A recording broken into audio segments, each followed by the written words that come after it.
32वीं पुतली रानी रूपवती की कहानी। सिंहासन 32। भाग 33। 32वीं पुतली रानी रूपवती ने राजा भोज को सिंहासन पर बैठने की कोई रुचि नहीं दिखाते देखा तो उसे अचरज हुआ। उसने जानना चाहा कि राजा भोज में आज पहले वाली व्यग्रता क्यों नहीं है। राजा भोज ने कहा कि राजा विक्रमादित्य के देवताओं वाले गुणों की कथाएं सुनकर उन्हें ऐसा लगा कि इतनी विशेषताएं एक मनुष्य में असंभव हैं और मानते हैं कि उनमें बहुत सारी कमियां हैं। अतः उन्होंने सोचा है कि सिंहासन को फिर वैसे ही उस स्थान पर गड़वा देंगे जहां से इसे निकाला गया है। राजा भोज का इतना बोलना था कि सारी पुतलियां अपनी रानी के पास आ गईं। उन्होंने हर्षित होकर राजा भोज को उनके निर्णय के लिए धन्यवाद दिया। पुतलियों ने उन्हें बताया कि आज से वे भी मुक्त हो गईं। आज से यह सिंहासन बिना पुतलियों का हो जाएगा।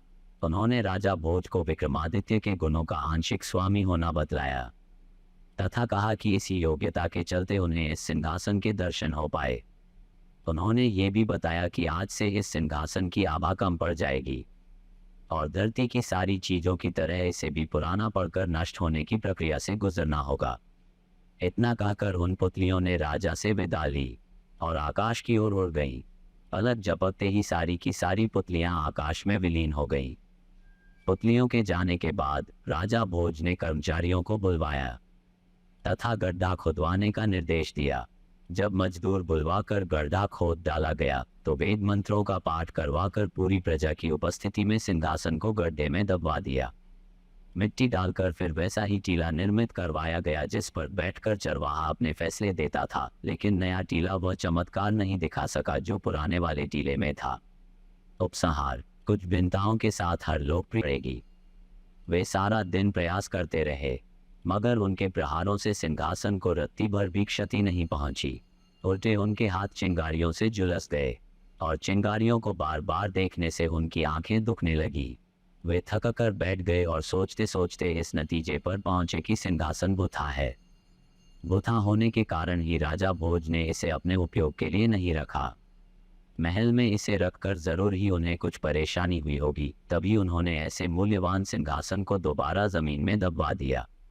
वे इसका मोह राजा भोज की तरह ही त्यागने की सोच रहे थे। तभी उनका मुखिया बोला कि सिंहासन को तोड़ा नहीं जा सकता, पर उसे इसी अवस्था में उठाकर दूसरी जगह ले जाया जा सकता है। चोरों ने उस सिंहासन को अच्छी तरह कपड़े में लपेट दिया और उस स्थान से बहुत दूर किसी अन्य राज्य में उसे उसी रूप में ले जाने का फैसला कर लिया। वे सिंहासन को लेकर कुछ महीनों की यात्रा के बाद दक्षिण के एक राज्य में पहुंचे। वहां किसी को उस सिंहासन के बारे में कुछ पता नहीं था। इस संस्करण में उपसंहार के रूप में एक कथा और मिलती है। उसमें सिंहासन के साथ पुनः दबवाने के बाद क्या गुजरा यह वर्णित है। आधिकारिक संस्कृत संस्करण में यह उपसंहार रूपी कथा नहीं भी मिल सकती है, मगर जनसाधारण में काफी प्रचलित है।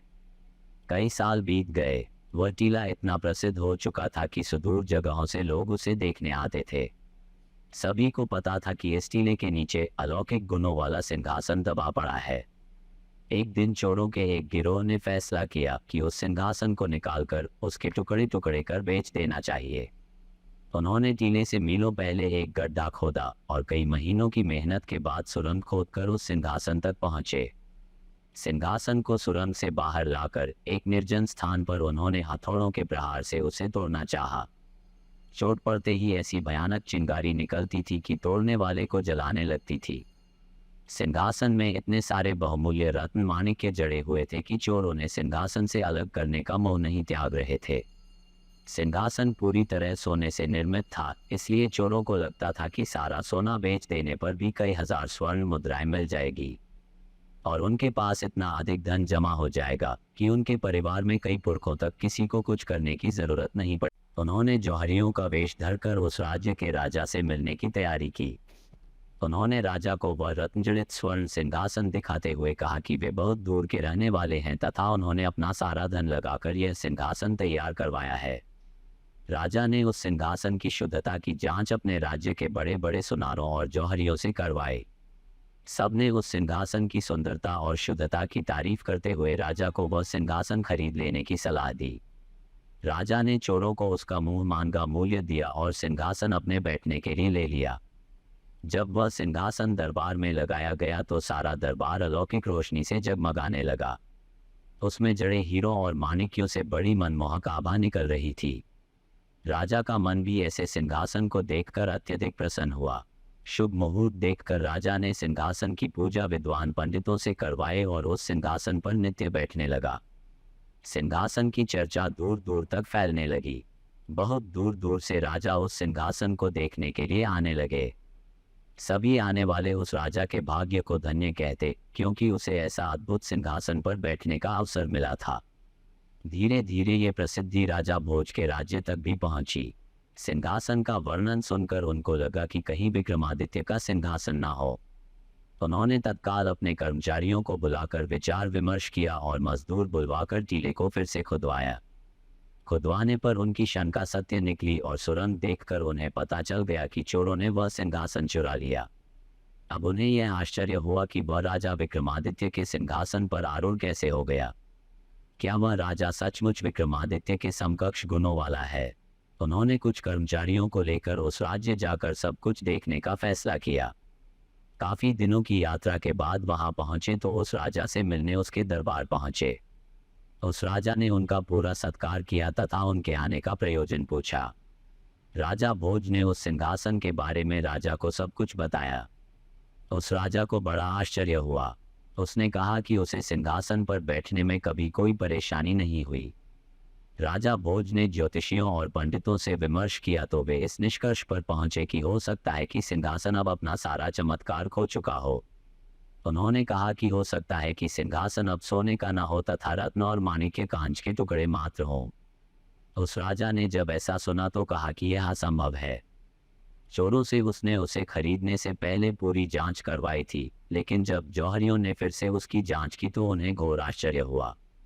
सिंहासन की चमक फीकी पड़ गई थी तथा वह एकदम पीतल का हो गया था। रत्न माणिक्य की जगह कांच के रंगीन टुकड़े थे। सिंहासन पर बैठने वाले राजा को भी बहुत आश्चर्य हुआ। उसने अपने ज्योतिषियों और पंडितों से सलाह की तथा उन्हें गणना करने को कहा। उन्होंने काफी अध्ययन करने के बाद कहा कि यह चमत्कारी सिंहासन अब मृत हो गया है। इसे अपवित्र कर दिया गया और इसका प्रभाव जाता रहा। उन्होंने कहा, अब इस मृत सिंहासन का शास्त्रोक्त विधि से अंतिम संस्कार कर दिया जाना चाहिए। इसे जल में प्रवाहित कर दिया जाना चाहिए। उस राजा ने तत्काल अपने कर्मचारियों को बुलाया तथा मजदूर बुलवाकर मंत्रोच्चार के बीच उस सिंहासन को कावेरी नदी में प्रवाहित कर दिया। समय बीतता रहा। वह सिंहासन इतिहास के पन्नों में सिमट कर रह गया।